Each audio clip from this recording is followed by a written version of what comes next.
Naise suhe oma kehaga on suhe oma naiselikkusega. Paljudel naistel on pärast sünnitamist raske saada oma kõht uuesti trimmi. Miks see nii on?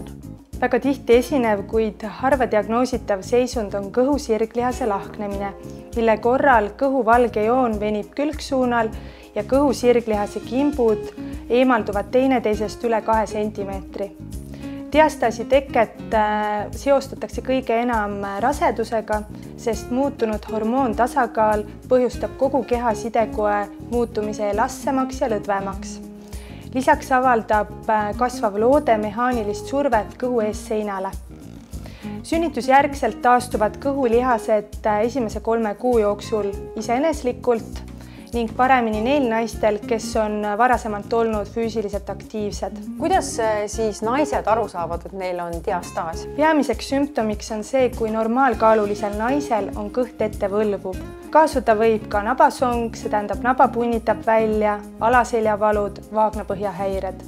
Soovitan teha lihtsa testi selililaman, kus sõrmed naba juures kergelt pead tõstes tunnetada, kas lihastes on vahe või kas silmnähtavalt tekib kõhu keskjoonele vagu või siis ülespundumine. Kas diastaasi teket saab ka ennetada?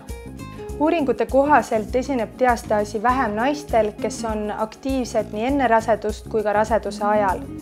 Soovituslik on tugevdada kõhu süvalihast läbi hingamisharjutuste kogu raseduse vältel ning pärast sünnitust lisaks harjutustele soovitan toetada kõhtu spetsiaalse vööga, mis vähendab survet sidekoele ja toetab nõrkasid kõhulihaseid. Kui aga kõht on ikkagi ette võlvuv, esineb valusid alaseljas, kõhupiirkonnas või vaagnas ning uriinilekkeid hüpates, joostes, aevastades, köhides, siis tuleks kõigepealt pöörduda füsioterapeudi juurde, et vältida nende probleemide süvenemist. Kui üldiselt ma soovitan treenida kogu keha tasakaalustatult, siis sünnitusjärgselt on mõistlik mingi periood keskenduda just nende lihaste treenimisele, mis on rasedusest kõige enam mõjutatud.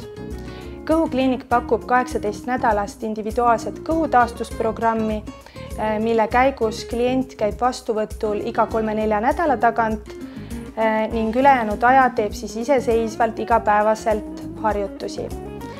Tulemuseks siis tasakaalustatult treenitud lihased, silmnähtavalt ilusam kõht ning muidugi parem enesetunne ja rüht. Vastuvõtt toimub Tallinna kesklinnas ning keskmiselt 2 korda kuus Tartus Tähe erakliinikus.